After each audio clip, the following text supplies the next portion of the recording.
Hey everybody, Chris from Shade Tree Mechanics here again. So I don't have anything that I'm working on at the moment. I've got a lawnmower coming up that I'm going to get unwinterized and see if I can get going. It hasn't run in a couple of years, but for now I have my chainsaw here. It's a Husqvarna. It is the 455 Rancher, so it's on the bigger side, and it's got a 24-inch bar on it. And I thought I'd do a quick video on how to sharpen a chainsaw. This is the chainsaw that I was talking about.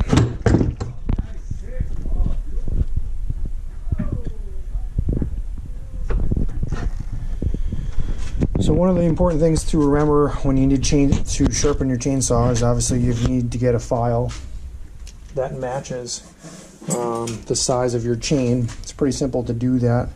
If you have a a certain brand, you can just look up to see the size of the chain that goes with your saw, and then you have to get a matching file that's the same. Nice sharp new file does wonders to sharpen it. Alright, so what I use is this little contraption here. I can do it freehand, but I find that this is much more effective. So it matches the size of the chain that I'm using and the file. You can see it says 3/8, I think, right there. And it does a whole bunch of things. Get it set up on your tooth, and it sits down on the two there, and it sits on kind of an angle.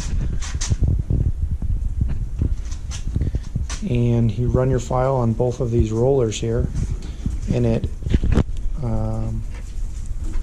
holds up pressure on the tooth, which I like. And you follow that line that I showed you before on that same angle, and you do the same amount of strokes for each time. I typically do 3 if it's really dull, 1 quickly if I'm just trying to keep it sharp. Things to remember when you're doing this: you always want to push and make sure you have pressure against the tooth.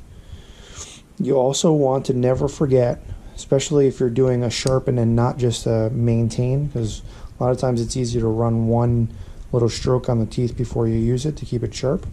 But if you're actually sharpening it, you take a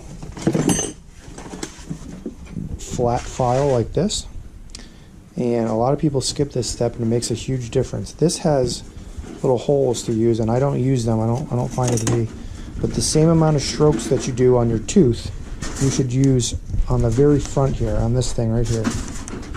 So you should do 3 strokes on that with a flat file, and that gives you the bite into the wood that you need. These, it's also a hand sharpener that you put your file in, and it moves back and forth. I do not like this one as much. There are some advantages to it. It stays in one place, and you move the chain instead of moving the piece back and forth. I just like the bluer one better. It seems to be easier to use and more efficient. But I did want to show you that I do have another option.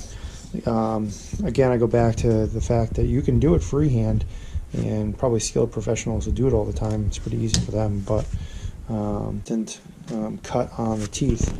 It's pretty hard to do without using one of these, in my experience at least. So this is what it looks like from the side. It's got all these different markings so you can keep the angles the same. And like I said, this one usually stays in the box, and I end up just using the little blue one. Alright, that's all the teeth on the chainsaw. I throw some gas in it and some bar oil and see how she cuts. Thanks for watching, and if you like the channel, give me a thumbs up and subscribe to the channel. I'm going to try to post a video at least once a week. Thanks a lot, guys.